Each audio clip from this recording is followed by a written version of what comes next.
Isaías, capítulo de número 43, os versículos de número 18 e o 19. Ouçam o que diz: não vos lembreis das coisas passadas, nem considereis as antigas. Não vos lembreis das coisas passadas, nem considereis as antigas. Versículo 19: eis que faço coisa nova, que está saindo à luz.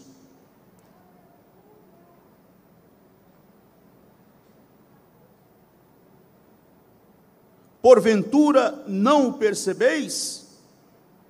Eis que porei um caminho no deserto e rios no ermo. Assim como eu li o 18, eu vou ler o 19 de novo. Eis que faço coisa nova, que está saindo à luz. Já está aí. Deus está falando, faço coisa nova e já está aí. Já está saindo. Já começou, já está entre vocês. E aí ele pergunta: porventura vocês não estão vendo? Porventura vocês não estão percebendo? Eis que porei um caminho no deserto e rios no ermo. Meus queridos irmãos e irmãs, jovens, adolescentes, que me ouvem hoje de manhã, nós temos vivido dias difíceis, dias complicados. Acabamos de sair de um ano um tanto quanto complicado, o ano de 2020. E foi um ano tão difícil, tão doloroso, tão terrível, tão tenso, o ano de 2020, que eu sinceramente não sei se foi a percepção de vocês, mas foi a minha percepção. Eu não me lembro na minha existência de ter visto tanta celebração, tanta comemoração pela chegada de um novo ano, como foi desse ano de 2021. Como se a virada da folha, como se o virar da folha do calendário de 2020 para 2021 fosse, de forma até meio que mágica, colocar as coisas nos lugares. Porque o ano foi traumático, foi dramático, um ano de choro, de dor, de perdas, de lamentos. Eu não sei quantos de vocês que estão aqui hoje de manhã, que estão lidando com a dor do luto. Não sei quantos de vocês que estão aqui hoje de manhã, que estão lidando com a perda na área financeira, o setor financeiro da sua vida que se desestabilizou, e acredito que isso aí é geral, foi com todos nós, claro, uns mais, outros menos, mas todos nós, de forma direta ou indireta, fomos afetados. Nós sofremos, e estamos sofrendo. Há um medo, e na verdade nós começamos agora o novo ano, o ano de 2021, com esse medo. Começamos com receio. Não começamos tão otimistas, começamos receiosos, porque eu já comentei com vocês e volto a repetir, as expectativas não são boas, não são animadoras. Alguns especialistas comentam que este ano será a segunda parte do ano passado, que a conta vai chegar esse ano, alguns ainda elevam o tom para assim afirmar. Há um medo. As pessoas estão com medo. E diga-se de passagem, meus queridos irmãos, para além do medo, para além da crise, para além do caos mundial que todos nós, como seres humanos, estamos enfrentando, nós também já vínhamos assistindo uma crise no cenário religioso também sem igual. a crise do movimento evangélico foi só se agravando. E com essa pandemia que se instalou no seio da humanidade no ano passado, muita coisa veio à tona. 2020 pode até ser tratado como o ano dos escândalos. Prestaram atenção como terríveis e grandes escândalos no cenário religioso evangélico marcaram o ano passado. Eu sinceramente fico me questionando e me perguntando, como pode essa avalanche de escândalos em um só ano? Nós vimos isto. Nós podemos também chamar o ano passado, o ano de 2020, de o ano em que ruíram as teologias de vitrine. As teologias de vitrine ruíram. O que é que eu chamo de teologia de vitrine aqui? Essa teologia de promessazinhas mirabolantes que fazem de Deus um empregado, um serviçal, seu e meu, e que bate o pé e pega a pirraça com ele, e ele tem que dar, tem que fazer e tem que abençoar. E o grande jargão, talvez carro-chefe dessas teologias de vitrine é que, pensando versículos, textos isolados da Bíblia, para formarem frasezinhas prontas do tipo: você não fica doente porque você é crente, crente que é crente não sofre, crente que é crente não morre, a pandemia está aí, mas não vai pegar nos crentes não, é o Covid, mas não sei o quê. Eu vi muito isso e vocês também viram, mas essas teologias ruíram ano passado. Foi o ano em que as coisas vieram às claras. Eu não sei se vocês já observaram, mas as pessoas que moram em interior e têm contato com, tem muito contato com rio, lugares com muito rio, e as pessoas sabem o que eu vou dizer aqui agora. Acontece uma tempestade, uma chuva muito forte, vem aquela chuva, aquela tempestade muito forte, enche e transborda o rio. Aí depois passa, quando a tempestade vai embora, quando a chuva cessa, e as águas do rio começam a baixar, e quando baixam as águas do rio, se percebe que nas margens daquele rio, ficaram ali expostas toda a sujeira que estava no interior daquele rio, no fundo daquele rio, e até toda a sujeira que veio para aquele rio com a força da chuva e da tempestade vem à tona agora. Garrafas velhas, lascas de madeira podre, plástico velho, tudo que é lixo aparece, fica ali. Quer dizer, alguém disse assim: mas esse rio parecia que estava tão bonito antes dessa tempestade, esse rio estava tão, eu ficava tão admirado quando via esse rio, mas antes da tempestade. Mas olha o que essa tempestade revelou a sujeira, e veio à tona a sujeira, tanto que estava nele como a que veio de fora para este rio. E nós vimos isto no cenário evangélico brasileiro, especialmente no ano passado. Nós vimos isto, quanta sujeira veio à tona, dada a tempestade, dada a grande turbulência que todos nós estávamos e estamos ainda experimentando nesse clima terrível, hostil e horroroso. Quanta sujeira apareceu, quanto lixo veio à tona, quanta coisa surgiu, e nós ficamos pensando: meu Deus, será possível tudo isto? O que é que está acontecendo? Meus queridos irmãos e irmãs, eu penso que neste tempo, e nesse contexto em que nós estamos tendo que lidar com todas estas coisas, eu acho que nós podemos olhar para a história de Israel um pouquinho. Eu penso que nós podemos parar um pouco aqui, para olhar um pouco para a história da nação de Israel. Porque quando Isaías profetizou isso aqui, Israel estava em cativeiro. Quando Isaías profetizou estas palavras no capítulo 43 do seu livro, Israel estava humilhado, cativo, exilado dentro do império da Babilônia. Todos vocês conhecem muito bem essa história. Deus usou os profetas como, por exemplo, Jeremias. Talvez foi o profeta mais marcante na história de Israel, porque Jeremias foi o profeta do pré-exílio, profetizou antes do exílio, foi o profeta do exílio, profetizou durante o exílio, e foi o profeta do pós-exílio, ele profetizou depois do exílio.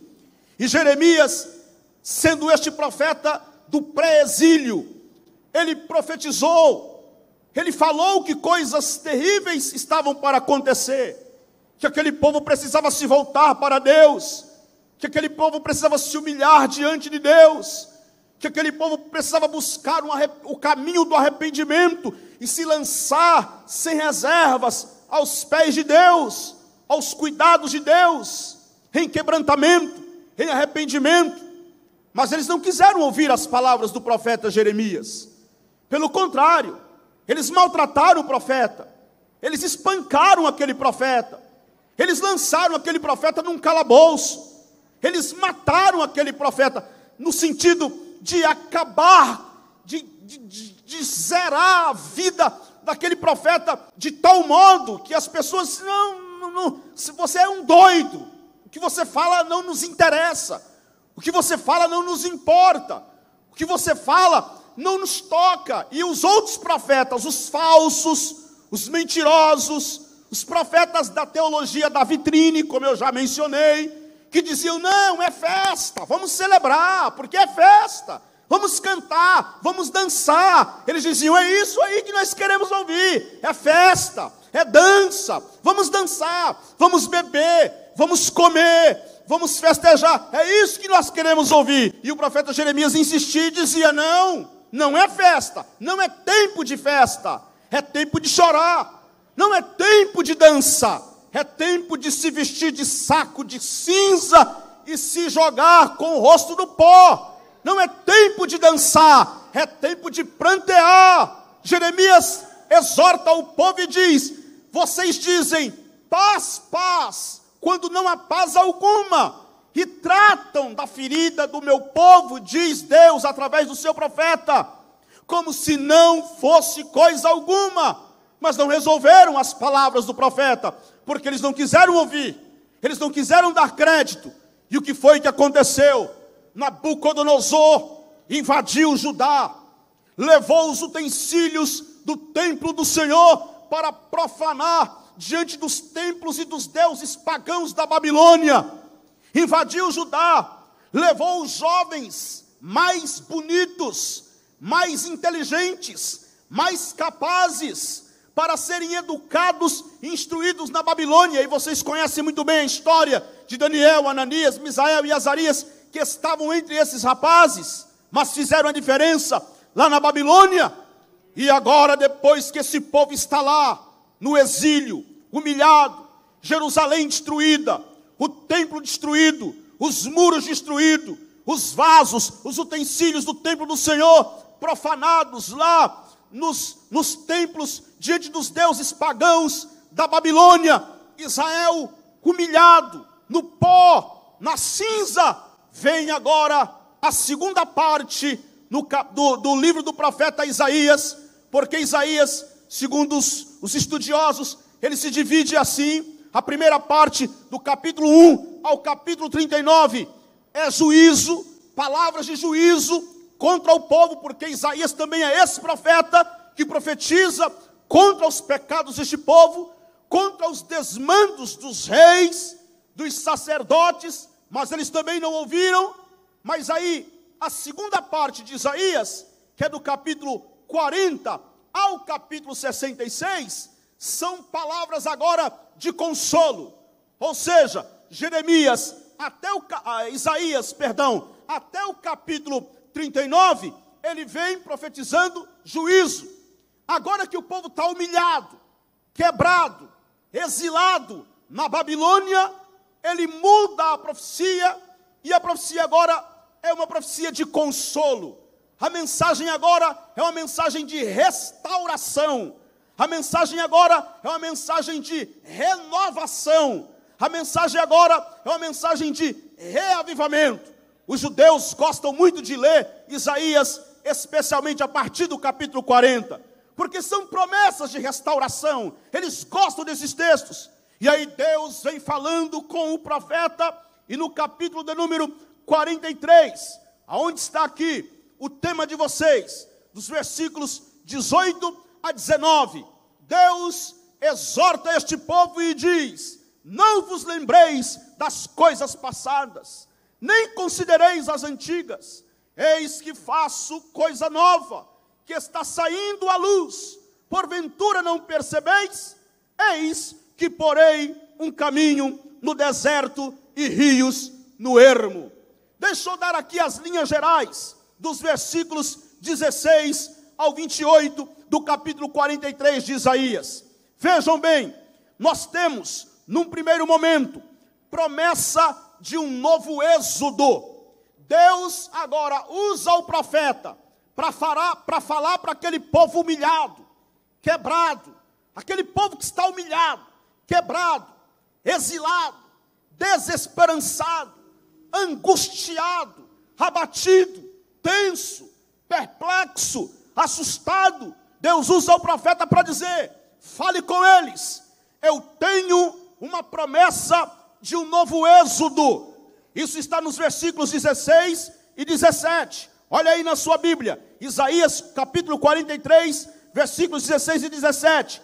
Assim diz o Senhor, o que outrora preparou um caminho no mar, e nas águas impetuosas, deixa eu ler de novo. Assim diz o Senhor, o que outrora preparou um caminho no mar, e nas águas impetuosas uma vereda. O que fez sair o carro e o cavalo, o exército e a força, jazem juntamente lá e jamais se levantarão. Estão extintos, apagados, como uma torcida. O que é que Deus está falando aqui para o seu povo? Há uma promessa de um novo êxodo. Por que um novo êxodo?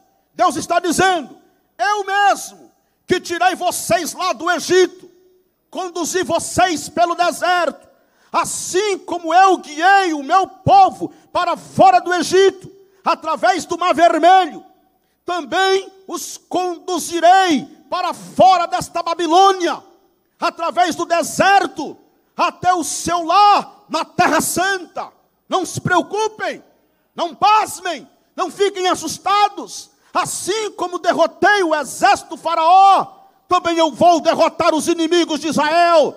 Eles serão todos apagados como uma torcida, quer dizer, vão ser apagados como um pavio de uma vela que se apaga. Eu cuidarei de vocês.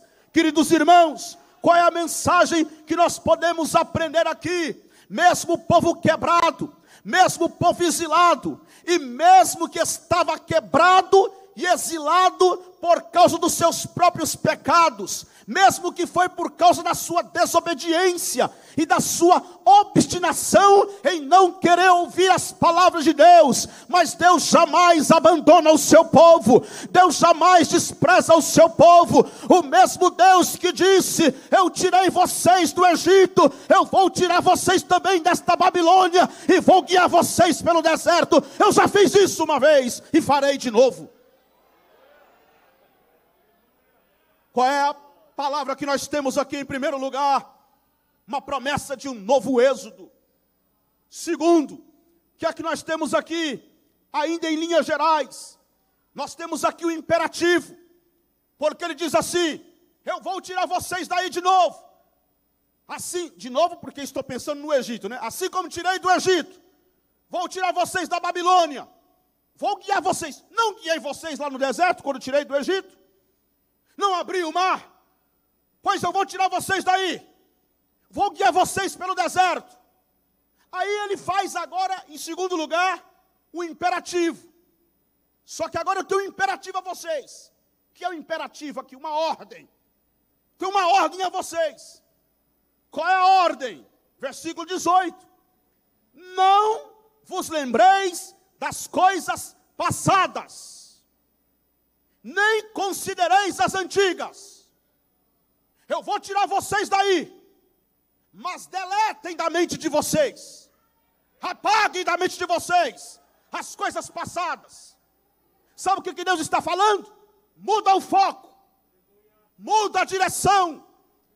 A salvação para a igreja brasileira, a salvação para o povo brasileiro está quando nós mudarmos o foco. Sabe qual tem sido o grande problema? Eu tenho comentado isso com alguns irmãos e tenho pregado também em algumas igrejas. Sabe qual tem sido o grande problema da igreja evangélica brasileira? Ela não reconhece nunca. Ai, meu Deus do céu, isso chega a fundo ao meu coração, dentro do peito. Ela não reconhece nunca que precisa se voltar para Deus. Ela acha que está bem. Não, nós estamos bem. Olha como nós temos bancada evangélica. Olha como nós estamos na política. Olha como nós temos uma igreja em cada esquina. Nós estamos bem. Olha como nós estamos na televisão. Olha como nós estamos no rádio. Olha como nós estamos nas mídias sociais. Nós estamos bem. Veja como nós temos antigamente, quando se falava de crente, crente e pentecostal ainda por cima, isso é coisa de pobre, preto e periférico. Preto, pobre e periférico, era assim que eles tratavam. Ser crente e por cima ainda pentecostal, será coisa de gente da periferia, temos aí um preconceito social, ser coisa de gente preta, sério, temos aí um preconceito racial, e isso é coisa de gente pobre. Vejam bem, era esse o conceito, era essa a ideia, mas hoje não, isso acabou. Hoje não, hoje é status dizer que é evangélico. Veja como as celebridades da televisão dizem que são evangélicas. Veja como as atrizes que até continuam fazendo filme pornô, mas elas dizem, eu sou evangélica, porque é moda falar que é evangélico, é bonito falar que é evangélico, é bacana falar que é evangélico. Nós estamos bem. Veja, pessoas da alta sociedade entre nós. Veja como os nossos carros, antigamente a gente não tinha carro para andar, e agora não, o estacionamento da nossa igreja está assim de carro, um mais bonito do que o outro, um mais novo do que o outro. Veja, nós estamos bem. Pois bem, deixa eu lhe dizer, mas não é isto que atesta um verdadeiro avivamento. Não é carro estacionado no estacionamento da igreja que atesta o verdadeiro avivamento. Não é gente da alta sociedade no hall de membros da igreja que atesta um verdadeiro avivamento. Não são políticos influentes em nosso meio que atestam um verdadeiro avivamento. O que atesta um verdadeiro avivamento é uma igreja prostrada, rendida aos pés da cruz, em temor diante de Deus, e dizendo, Deus, eu estou aqui em rendição, em arrependimento diante de Ti. Nós estamos precisando mudar o foco, ou do contrário, não vamos experimentar um verdadeiro avivamento. E por que é que eu estou dizendo isso? Melhora para mim o retorno aqui, querido. Está 0 de retorno, me ajuda aí, por favor. E por que é que eu estou dizendo isso? Porque eu gosto de citar 2 exemplos aqui, pastor Josias. 2 exemplos, pastor Dejaí, eu gosto de citar relacionado a isso. O primeiro é Sansão, lá no Antigo Testamento. Brincou uma vez, e Dalila, olha os filisteus, ele não tem nada não, vem. Os filisteus. Brincou segunda vez, Sansão, os filisteus, vem, eu estou aqui. Brincou terceira vez, Sansão, os filisteus, ele vem, pode vir, estou aqui. Brincou a 4ª vez. Mentiu 1, mentiu 2 e mentiu 3. Na 4ª ele falou. Quando Dalila gritou, Sansão, olha os filisteus. O texto diz, Sansão se virou a ela e disse, me levantarei como dantes, e já me livrarei de todos eles. Mas a Bíblia abre um parênteses e diz assim, porém Sansão não sabia que o Espírito do Senhor já se tinha retirado dele. É o versículo mais triste da Bíblia, na minha opinião. Ele não sabia que o Espírito do Senhor já se tinha retirado dele. Interessante, que na primeira, na segunda, na terceira vez ele foi e os filisteus fugiram. Mas que coisa interessante. Como foi que os filisteus perceberam que ele não estava mentindo de novo? Que já tinha mentido 3. Como foi que eles perceberam que ele não estava mentindo de novo? E a Bíblia diz que os filisteus se assenhorearam de Sansão, amarraram-no, vazaram seus olhos e colocaram ele no cárcere, acorrentado como um animal. E o serviço que era para um jumento de carga fazer, foi Sansão obrigado a fazer. E ficou girando em torno daquele moinho, cego, acorrentado, humilhado, desgraçado, e o pior de tudo, vazio do Espírito de Deus. Esse é o versículo mais triste da Bíblia, na minha opinião. Por que eu estou dizendo isso? Nós estamos vendo muito barulho hoje na igreja, no movimento evangélico brasileiro. Não, porque nós estamos por cima, o Brasil é o país que é o celeiro do mundo. Aonde? Celeiro do mundo de que jeito? Celeiro do mundo, olha os grandes pregadores, olha os grandes cantores, olha as mega igrejas. Vocês sabiam que hoje, nessa atual conjuntura, vocês sabiam que hoje, os irmãos que trabalham com o departamento de missões, que se estiverem aqui hoje de manhã, vão comprovar o que eu vou dizer agora. Hoje, o país onde o evangelho mais cresce no mundo, sabe onde é? Coreia do Norte. Extremamente comunista, radicalmente fechado. E eu ouvi e vi de perto o testemunho de um pastor que esteve lá.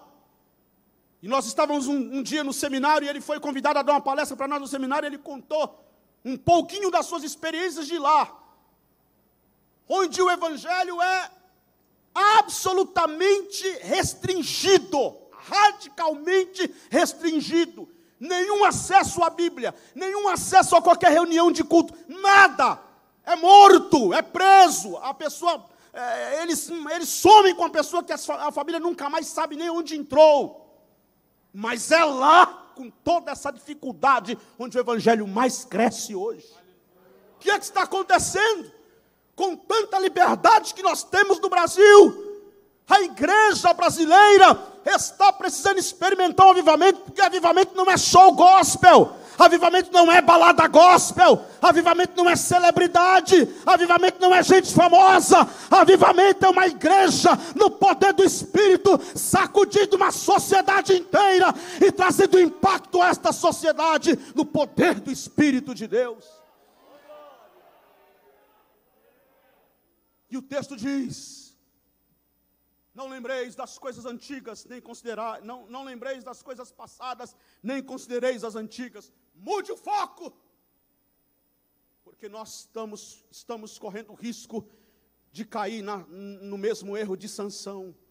Achar que somos fortes, achar que podemos alguma coisa, porque temos isso, porque temos aquilo, porque estamos em alta, mas na verdade a nossa vida ser um parênteses como esse da Bíblia, porém eles não sabem que o Espírito do Senhor já se retirou deles. O segundo exemplo que eu gosto de mencionar é no Novo Testamento, a igreja de Sardes, lá no Apocalipse. Lembram-se das 7 igrejas da Ásia?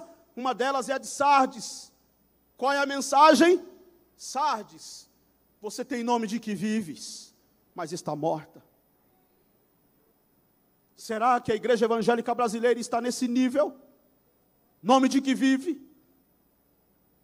Casada com sistema político, casada com valores que não tem nada a ver com o evangelho de Cristo Jesus, trocando o poder da cruz pelo poder político, fazendo acordos que nada tem a ver com a mensagem da cruz de Cristo, negando a eficácia da palavra, negando a verdade do evangelho, negando a mensagem cristocêntrica, negando a mensagem da cruz. Será?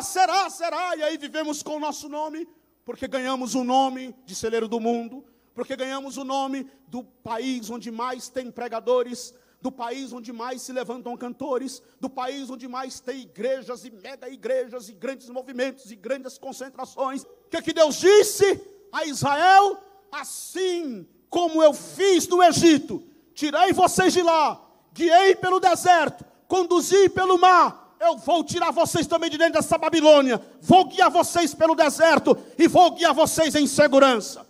Mas agora tem esse imperativo, vocês precisam prestar atenção. Em segundo lugar, não lembreis das coisas passadas e nem das coisas antigas. E 3, aí ele faz de novo uma promessa. Ele fez a primeira promessa, Promessa do novo êxodo. Aí ele dá um imperativo. Aí ele volta para a promessa. E faz a segunda promessa, em terceiro lugar. E qual é a promessa que ele faz? Versículo de número 19. Eis que faço coisa nova. Tem uma tradução que diz diferente, eu gostaria de ouvir ela. Eis que farei uma coisa nova. Eis que farei uma coisa nova. Na minha tradução é, eis que faço coisa nova. Que já está saindo. A luz já está aí. Porventura vocês não estão vendo? Porventura vocês não estão percebendo? Eis que porei um caminho no deserto e rios no ermo. Ele volta para a promessa, reafirmando a promessa. Na verdade, isso aqui é uma reafirmação da promessa que ele já fez, desse novo êxodo. E aí eu digo hoje a esta igreja, a estes jovens, a uma fé, para que haja um avivamento verdadeiro, é preciso voltar-nos para Deus em oração sincera. Sabe por que eu estou dizendo isso? Porque no versículo de número 22, é isto aqui que eu acho impressionante. Eu estou dando as linhas gerais, do 16 ao 28. Primeiro, nós temos uma promessa do novo êxodo. Segundo, o imperativo. Terceiro, a reafirmação desta promessa do novo êxodo. E em quarto lugar, no versículo 22, ele faz uma exortação. Pode prestar atenção no versículo 22. Você tem uma promessa, você tem uma ordem, você tem a confirmação da promessa, mas agora você tem uma exortação. E qual é a exortação? Versículo de número 22. Contudo, não me tens invocado, ó Jacó, e de mim te cansaste, ó Israel. Não me trouxeste o gado miúdo dos teus holocaustos, nem me honraste com os teus sacrifícios. Não te dei trabalho com ofertas de manjares, nem te cansei com incenso. Sabe o que Deus está dizendo aqui com estas palavras? Não te dei trabalho com ofertas de manjares e nem te cansei com incenso. Deus está dizendo, eu não impus nada sobre vocês. Eu não fui um peso sobre vocês. Eu não cansei vocês. Eu não exigi nada de vocês. Eu não fui um jugo pesado sobre vocês. Contudo, vocês não me invocaram. Vocês se cansaram de mim. Vocês trouxeram gado miúdo, me trouxeram gado miúdo dos teus holocaustos. Vocês nem me honraram com seus sacrifícios. Queridos, isso aqui é dramático. Dramático, sabe por que eu estou dizendo que é dramático? Porque vejam, o texto até chega a dizer que Israel levou o sacrifício ao Senhor. Eles até levaram o sacrifício ao Senhor. Está aqui no texto. Versículo 22. Versículo 23. Não me trouxeste o gado miúdo dos teus holocaustos, nem me honraste com os teus sacrifícios. Não te dei trabalho com ofertas de manjares, nem te cansei com incenso. Versículo 24. Não me compraste por dinheiro cana aromática, nem com a gordura dos teus sacrifícios me satisfizeste, mas me deste trabalho com os teus pecados, e me cansaste com as tuas iniquidades. Eu mesmo sou o que apago as tuas transgressões por amor de mim, e dos teus pecados não me lembro. Quer dizer, eles até fizeram sacrifícios, mas só que Deus diz assim, mas não foi para mim.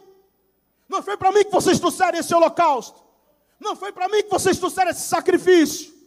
Não foi para mim. Não foi para me satisfazer. Não foi para me honrar. Não foi para me exaltar. Eu estou dizendo já há muito tempo, eu venho pregando isso. E eu quero reafirmar aqui hoje outra vez. Eu venho falando isso, queridos irmãos, e quero reafirmar aqui, outra vez, o Brasil precisa experimentar o impacto do Evangelho por meio de uma igreja santa e piedosa, que leva a Deus a sério. A igreja precisa se voltar para Deus numa relação de sinceridade. Não é rasgar as vestes, mas o coração está podre. Não é bater palma e cantar louvores, mas não passa do teto não é celebrar, fazer rituais e até sacrifícios, mas não chegam diante de Deus. Não, Deus não quer performance, Deus não quer show, Deus não quer teatro, Deus não quer coreografia. Ele quer coração rasgado, Ele quer coração quebrantado, Ele quer uma igreja que se jogue aos seus pés e busca Ele de verdade, em clamor, em oração. E aqui eu já estou caminhando para finalizar a minha mensagem, para dizer a esta igreja, a toda uma fé, que hoje de manhã, ou nós voltamos para a oração, ou é daqui para pior, ou o Brasil vai viver ainda coisas muito piores, muito piores. Igreja de Jesus Cristo, o caminho é a oração. O método mais direto que nós temos para nos comunicar com Deus é através da oração. E eu não estou falando de oração aqui como ritual. Eu não estou falando de oração aqui dos métodos, segundo os métodos pagãos, porque nós temos visto muito isso. Oração confundida com metodologias pagãs. Oração confundida com ritualismo religioso, de copo com água em cima do rádio, de lenço ungido, de oração forte do bispo ou do apóstolo. Não, isso não é oração, isso está mais para feitiçaria do que para oração. Oração é crente rasgado diante de Deus, diante da cruz, dizendo: Deus, aqui está o meu coração em rendição total a Ti, tem misericórdia de mim. Mas para isto, queridos irmãos e irmãs, é preciso reconhecer o estado que estamos. É preciso reconhecer o estado que estamos. E isto só é possível por um caminho, o caminho do arrependimento. E arrepender é voltar para Deus, é mudar a rota e dizer: Deus, eu estou aqui. E ninguém chega diante de Deus assim não, viu? Deus, estou aqui. Cansei, agora falou tanto, eu fiquei até meio assim, estou aqui. O Senhor tem sorte, hein, Deus, de eu ter voltado. Isso não é arrependimento. E arrependimento também não é remorso. Tem gente cheia de remorso achando que está arrependido. É diferente. Remorso é você ficar remoendo. Por que falei, não devia ter falado? Por que fiz, não devia ter feito? Por que fui, não devia ter ido? Isso é remorso, você está com remorso. Arrepender é isso aqui, ó. Estou aqui, mas agora eu não estou mais aqui. Eu mudei o rumo, eu mudei o destino, eu mudei o foco, eu mudei o rumo, eu mudei a direção. Volta-te para Deus. E esse arrependimento que nos conduz a Deus é através da oração. Qual o segredo da igreja primitiva? Qual o segredo daquela igreja? Não tinha rádio, não tinha celular, não tinha luz elétrica, não tinha carro, não tinha avião, não tinha microfone, não tinha aparelhagem de som, não tinha transmissão ao vivo para as pessoas assistirem em tempo real aquele culto, aquela pregação. Mas em 50 anos, estou falando de uma igreja há mais de 2000 anos, em 50 anos, aquela igreja pregou o evangelho no mundo inteiro.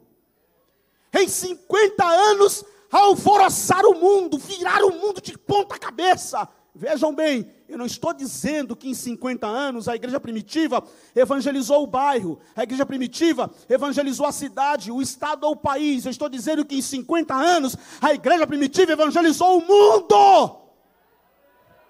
Saiu da Ásia Menor, avançou para a Europa, explodiu como uma bomba, virou o mundo do primeiro século de cabeça para baixo. O que é que está acontecendo comigo, como pregador, como evangelista itinerante, que vou aqui, ali e acolá, e não consigo revolucionar nem a minha rua? O que é que está acontecendo?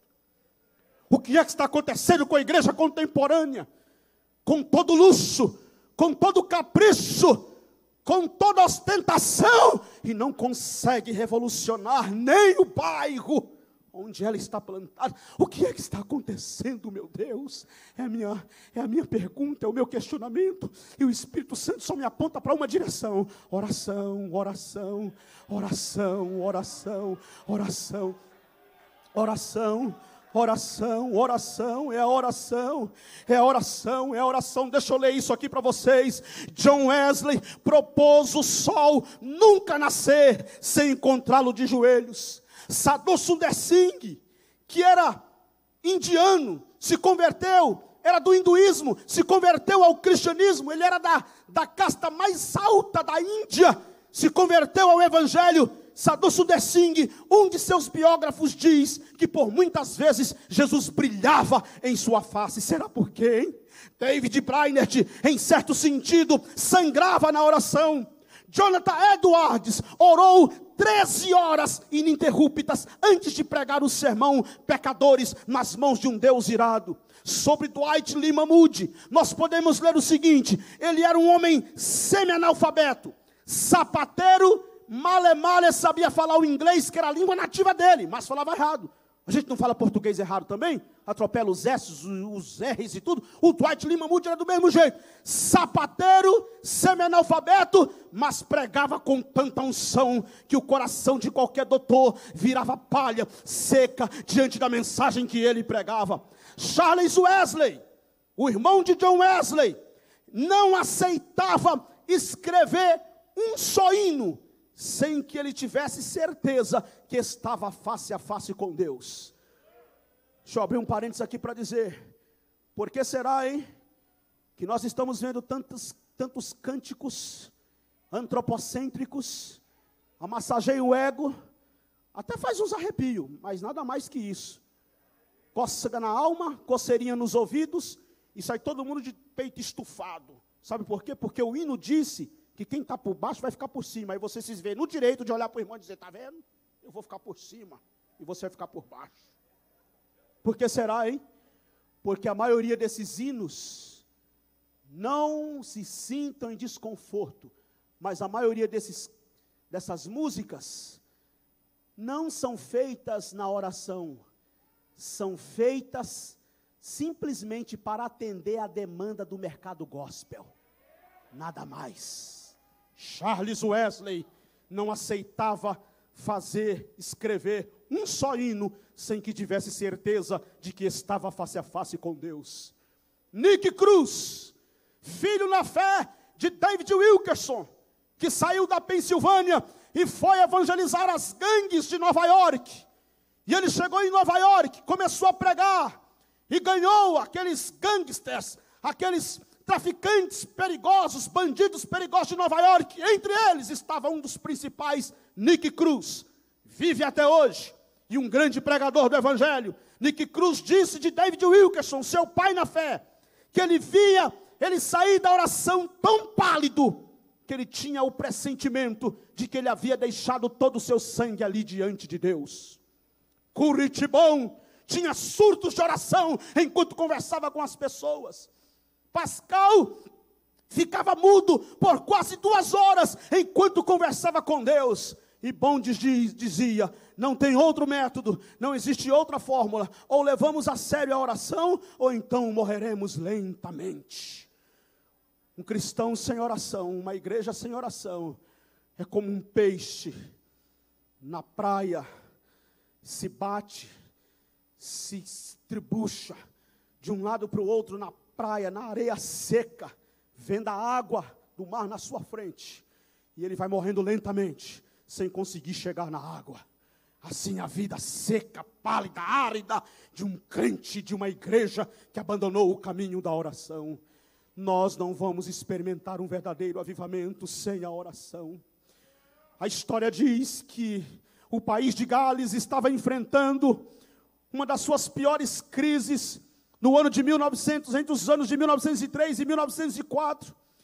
E um jovem por nome Evan Roberts entrou no templo e viu o seu pastor, um homem idoso, que estava num canto ajoelhado em oração, e ele balbuciava na sua oração, ele apenas falava uma frase. O jovem lentamente chegou perto e ouviu o que o pastor dizia na sua oração: dobra-me, Senhor, dobra-me, Senhor, dobra-me, Senhor.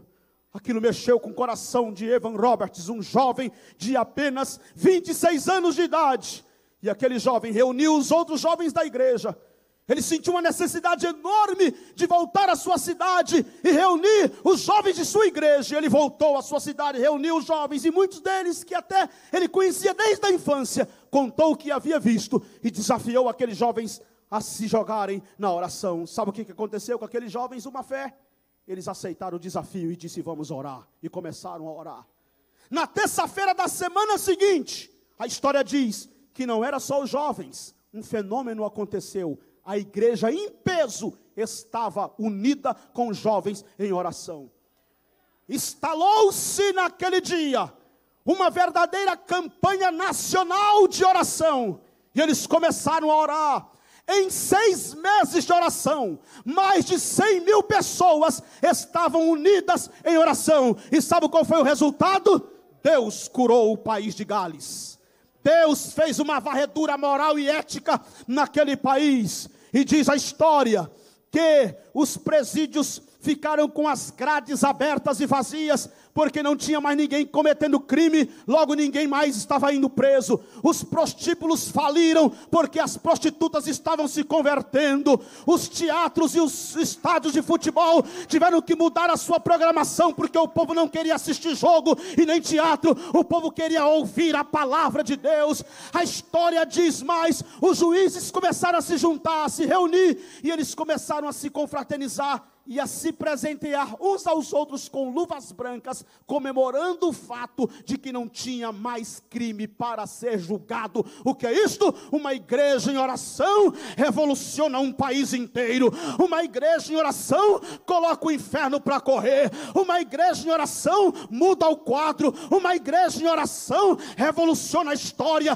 Uma igreja em oração influencia culturalmente, espiritualmente, socialmente. Se a igreja orar, o céu vai abrir. Se a igreja orar, torrentes de águas do Espírito vão chover. Se a igreja orar, o Espírito vai sacudir e vai balançar as estruturas desta nação. Se a igreja orar, sabe por quê? Porque Moisés orou e Deus abriu o mar vermelho e fez ali uma avenida expressa enorme, e o povo passou a pés enxutos. Sabe por quê? Elias orou e fogo desceu do céu. Josué orou e o sol parou. A Bíblia está cheia de história de homens que oraram, como Daniel, e Deus fechou a boca dos leões, porque ele orava 3 vezes ao dia. Se a igreja orar, se a igreja orar, se a igreja orar, coisas extraordinárias irão acontecer. Quem crê nesta palavra, levante a sua mão para o céu e diga: a Deus, eis aqui o meu coração, me conduza ao caminho da oração.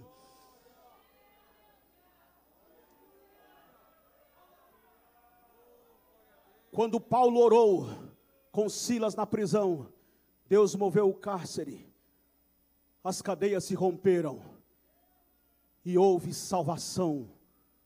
No momento em que era para acontecer uma tragédia, houve salvação, porque o carcereiro que ia se suicidar, Paulo disse: não faça isso. Ninguém fugiu e ninguém vai fugir, estamos todos aqui, e o que eu faço para me salvar? Crê no Senhor Jesus Cristo e será salvo tu e a tua casa. A igreja primitiva orou, e que coisa interessante, a igreja primitiva em oração, é que a oração da igreja primitiva não foi para livrar do acidente. A oração da igreja primitiva não foi para livrar do imperador, não foi para livrar da espada, não foi para livrar da perseguição.